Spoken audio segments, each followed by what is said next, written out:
siku upo kwenye laptop. Sasa siku hiyo ukikamilika tu pain mtoto mudi njoo hapa, ila tunaviruhusu mpaka vilabu vingine vije vikodishe uwanja, lakini tunamwangalia na mtu mwenyewe kwenda kumkodisha. Maana unaweza kulikodisha jitu hapa, yani mpira hujaisha utasikia koki vioni hamna, mara vesujili na hivi ndani una hamna. Kwa hiyo tunaangalia na mtu wa kwenda kumkodisha kiwanja ana akili zake timamu. Sasa hivi leo kwenda kumkodisha kweli mtoto wa Modi ambaye mtoto wa Modi mwenyewe anawaongopea wale mashabiki, anasema ana kiwanja, lakini hata mechi ya kirafiki sijawahi kuona kikichezeka pale kwa wapi kule Bunju kule. Sasa yule ana kiwanja, yule ana shamba la kufugia sungura. Kama unavyoona leo walikuwepo viongozi, baadhi ya viongozi wa serikali, na wao wanasema katika kujenga uwanja huu kwa wanakwambia watatia nia na wao wataingia na miguu yote. Unajua katika mkoa wa Dar es Salaam na wilaya 3, yani Kinondoni, Ilala pamoja na Temeke. Katika wilaya 2 ndio zenye viwanja vya kuchezeka ligi kuu bara. Yani na maana nazungumzia Temeke pamoja na mkoa wa Kinondoni. Lakini mkoa wetu wa Ilala, yani wilaya ya Ilala haina hata kiwanja cha kucheza hata mechi za kirafiki.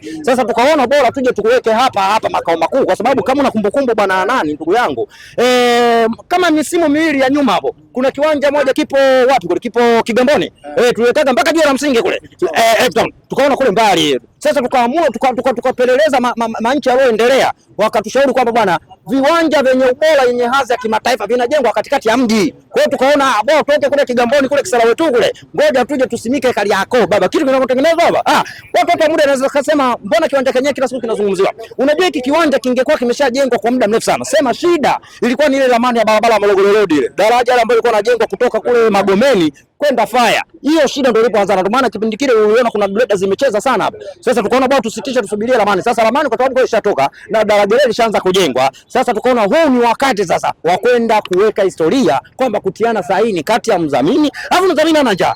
Angekuwa mdhamini mwingine hapa angetukamua, angesema nyinyi chukueni 30, mimi nachukua 70. Kwa sababu mpira miguu sasa hivi babu unaendeshwa kwa gharama kubwa kaka. Wewe mchezaji unafikiri unamleta kiolela hapo. Kwa hiyo lakini mdhamini wetu hana mbambamba, hana baya, bosa pepewe. Hana njaa. 50 kwa 50. Lakini ingekuwa mtu mwingine hapa lazima angetunyoa. Tunaona watoto wa muda walivyonyolewaga kipindi kile, akamwambia changeni bukubuku, uwanja wa Bunju uanze kujengwa. Mtasuka akabaki kufyeka nyasi, lakini ukienda hii nyasi hizi, haya nitaje mtoto wa muda mechi gani sasa kwenda kucheza pale Bunju. Hamna. Tunaona na mama tu kwenye viwanja vya watu, mara yupo huku. Yaani yupo kama ndege. Sasa subiri, sasa twende tukatengeneze. Na kiwanja kitakuwa ni mfano wa vilabu vyote barani Afrika. Baba tukwenda kutengeneza uwanja wenye hadhi ya kimataifa. Ronaldo mwenyewe atakuja hapa kuchezea katika kiwanja hiki. Bwana tuhamie huko, turudie huko bwana. Kesho mnacheza michuano ya CRDB Federation Cup ya JKT Tanzania. Mnataraji kuiona Young Africans ikifuzu kuelekea hatua ya nusu finali? Yes, katika mchezo ambao uwanja mgumu sana kwa Young Africans ni Meja Isamuhyo. Na huko ndo niko kwa naelekea. Na jumba lenu la maajabu. Katika kiwanja ambacho ni kigumu kweli kweli, ni katika Tanzania hii, ni kile kiwanja cha Meja Isamuhyo. Awe mwenyeji JKT au mgeni, kwa sababu mechi ya juzi tumecheza na watoto wa muda ambao wao kama wapangaji wa nyumba ile, lakini bado tukashindwa kuchukua point 3, lakini hata huyo mwenyewe mpangaji mwenyewe yeye mwenyewe ulimshinda, kwa sababu kaongoza ndani ya dakika 7 chuma mbili, mwisho wa siku tukapangusa zote. Sasa kiwanja hiki tunataka tukitafutie dawa kuelekea mechi ya kesho, kwa sababu michuano hii ya FA na mimi ndio bingwa mteteza afa inaga sare. Sasa kesho tunahakikisha afe Mumu afe Mangati lazima niingie nusu finali ili nimfuate kati ya Mashujaa ama lile nani yule mfungamadishi Azam FC. Kwa hiyo kesho niwaambie mashabiki na wanachama mambo ya kule yaliyotokea wapi kule Singida kule kwa Limalizete kule ambako yule Babu Junior aliyopombaka shata na shangilia yule. Junior Shentembo. Kule tunaachana nako, maana sasa hivi habari zilizokuepo sasa hivi wanakuambia Yanga kashapotea. Unakwambia tushapotea. Ila mmeumia Shentembo.